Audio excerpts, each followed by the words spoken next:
आज बात करने जा रहे हैं एक बहुत ही स्वीट से मूवी के बारे में by the name of Village Rock Stars, जिसको डायरेक्ट किया है the critically acclaimed director Rima Das ने। Well, it was India's official entry at the Oscars in the year 2019। अभी तो इसका सीक्वल भी आ चुका है which was premiered this year at the Busan International Film Festival and it also won the Kim Jiseok Award. Well, Village Rock Stars 2 is the sequel to Village Rock Stars, जो कि 2019 की movie है and it follows the story of Dhunu. Now she is a teenager in Village Rock Stars 2 और ये movie India में premiere हो जाएगी at the MAMI film festival this year. Well, Village Rock Stars के बारे में कहा जाए तो the story follows the journey of a 10-year-old child Dhunu और वो कैसे सपने देखती है to become a rock star and to own a guitar, और बड़े होके वो एक रॉक बैंड में काम करना चाहती है एंड ये उसका सपना है। बट वो जो वर्ल्ड से बिलोंग करती है, कहीं पे भी उसके पास रिसोर्स नहीं है। She belongs to a small village called Soygaon in Assam.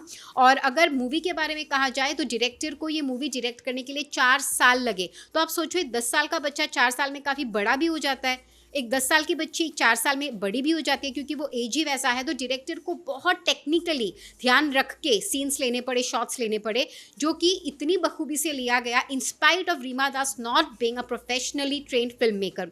सो इसी वजह से it is a wow factor in her. She is almost like a one woman crew. वो खुद से ही direction, photography, screen play, editing, यहाँ तक कि आर्ट और कॉस्ट्यूम भी कर लेती है। Of course she is help by the villagers, her relatives, her neighbours. Well, इस फिल्म की जो लीड एक्टर है Dhunu, Phanita Das, she is also Rima Das's cousin। सो कोई भी कास्ट भी ट्रेंड नहीं था, उसके बावजूद इतनी सुंदर मूवी निकल के आई। वेल, मूवी के वर्ल्ड के बारे में अगर कहा जाए तो जो एलिमेंट्स है to establish that world is very immersive. आपको लगेगा आप उसी उधर ही खड़े हो and you would get to see lot of green pastures, lot of river scenes, flood, bamboo bridges, bamboo pillar, और जहाँ पे पिगी बैंक बनाते हैं, thatched houses, mud thatched houses, betel nut trees, betel nut cultivation, बहुत ज़्यादा greenery all around, flood and everything, you know, to establish that world। लेकिन कहीं preachy नहीं है। I'm little biased towards it because I belong to that region and I have seen those things in my childhood। तो मुझे तो बहुत ही अच्छा लगा to establish whatever she used to establish that world। Second है about the innocence of childhood। Well, उनके friends, धुनु और उसके friends, चाहे कोई भी situation हो, चाहे वो गाना गा रहे हो या flood में हो,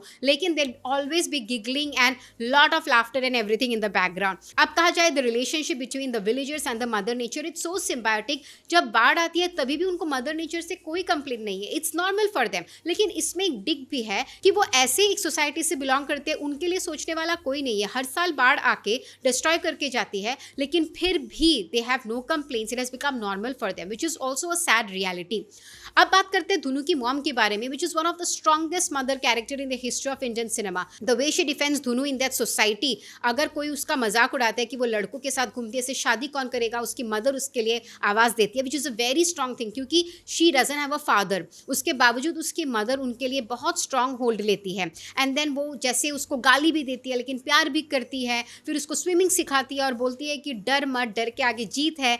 एक सीन ऐसा आता है जब धुनु अपनी मम्मी से गिटार मांगती है और पूछती है हमारे पास इतना पैसा है, क्योंकि उसने तो अपने लिए एक थर्मोकॉल का गिटार बना लिया है, but she now wants a real guitar. तो मम्मी बोलती है मुनू को बेच दे, जो कि उनका पेट गोट रहता है, but she doesn't agree to that. तो उससे ये भी पता चलता है कि she doesn't consider Munu as her pet goat, rather as a sibling, और वो नाम से भी लगता है धुनु और मुनू। और फिर मुनू खो जाती है एक दिन और पूरे गाँव वाले उसको ढूंढने में लग जाते हैं, फिर भी वो नहीं मिलती है। वो बहुत हार्ट ब्रेकिंग सीन होता है। वेल, लास्ट सीन में आपको खुशी इस बात की आएगी कि जो फैमिली कभी कभी दाल चावल भी अफोर्ड नहीं कर सकती, वो लोग चावल के साथ नमक खा के सो जाते हैं। लास्टली उसकी मम्मी उसके लिए गिटार खरीद के ले आती है।